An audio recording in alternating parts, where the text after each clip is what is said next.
Bonsoir, la question fait débat depuis longtemps sans qu'aucune réponse formelle puisse être apportée. Il n'empêche, cette étude laisse perplexe. Des chercheurs de l'ULB ont exposé des fourmis à des ondes GSM. Très vite, les animaux sont non seulement désorientés, mais ils perdent de 50% de leur capacité, un résultat qui donne à réfléchir. Jimmy Méo et Kinerkan. L'expérience peut être réalisée très rapidement. Poser un téléphone portable au milieu d'une société de fourmis et déjà instantanément, les premiers effets sont visibles. Vous voyez que celle-ci n'a plus sa locomotion normale. C'est plus faire aller ses pattes, c'est parce qu'elle a été trop longtemps près des ondes. Ça, c'est une ataxie musculaire. Le premier système touché est le système nerveux. Mais le système nerveux, il dirige tout.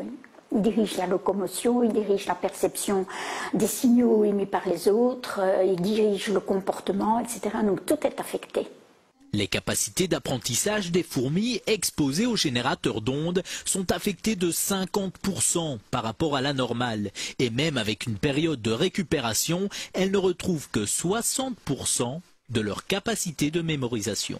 J'ai éteint le générateur, elles ont récupéré un peu et ont pu apprendre, mais n'ont plus jamais réatteint leur niveau initial. Il en est de même pour 7 fourmis exposées aux ondes du GSM. Si on arrête tôt l'expérience, elle va récupérer. Si on continue, elle va mourir. Les dangers pour l'homme sont aussi à prendre au sérieux. Par exemple, l'oreille à laquelle on colle notre téléphone est très sensible. Imaginez les structures que nous avons dans l'oreille. Nous avons des cellules ciliées dans l'oreille. Déjà dans l'oreille moyenne, la trompe d'Eustache, mais après, pour l'équilibre, pour le son, ce sont des cellules terriblement fragiles.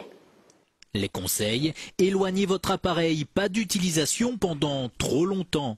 Et contre les insectes nuisibles, un petit générateur d'ondes pourrait ainsi faire office d'insecticide.